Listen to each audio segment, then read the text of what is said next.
This shit is for real, making me want to quit the medication. Let's get into it. For the past week, as I lay on my right side while I'm sleeping, I have felt like breast tenderness. I didn't think much of it. When you have a larger chest, like, it's not completely abnormal to have random pain, whatever. I also had a benign lump removed from this boob years ago, so I'm like, all right, you know, whatever. I didn't think much of it, but it's continued. And you know how unconsciously you like check shit and you're not really thinking about it? So I checked. You can barely see it, but you see this here? You can barely see that, but that is there, and it hurts really bad. First, I was like, oh my God, I have a stupid cyst. I've never had a cyst before. Weeks ago, before I ever started medication, I had a random cyst. That was the first time I had ever had a cyst. I went to my dermatologist, they shot it with a steroid, and it went away. I don't know how that happened, but cool, moved on.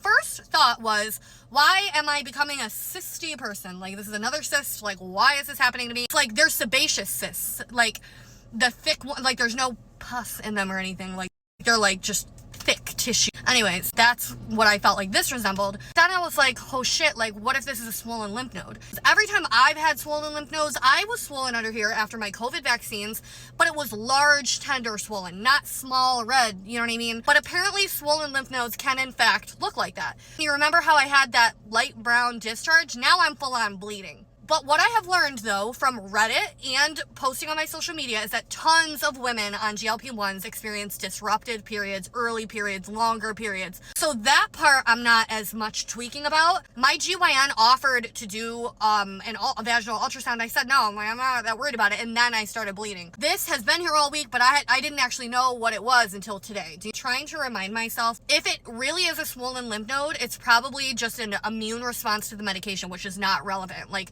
cancer is not developing in 9 days. And then I'm like, if it's a cyst, okay, that's annoying, but who cares? Urgent care said they think it's a cyst. They were like, just the way that it's like red right there, and it seems to be very surface level. They think it's a cyst, but she was like, I want you to go get an ultrasound somewhere. Anyways, she prescribed me doxycycline, which to my knowledge can help a little bit with a cyst, but like not even that much. So I'm like, is there even a point in taking it even if it is a cyst? So now I'm torn between, on Monday, do I call my derm or do I call my GYN? If I call my GYN and I do an ultrasound, I might as well do a vaginal one too, just because. But if I do it and it's a cyst, they're not going to be able to treat the cyst, whereas the derm could. I'm tweaking. Like I said, I have OCD. It's rooted in realism. I'm not delusional. I'm not a hypochondriac. So I can reason that at the end of the day, even if it is a swollen lymph node, the chances of it being like breast cancer or something are very, very slim, especially because it hurts, and those cancers lumps typically don't even hurt. If it's an immune response to the injection, it's an immune response to the injection. Big deal. Why am I like this? I'm like this because I have OCD, and when I have an issue, I want it solved immediately. So that's how day 10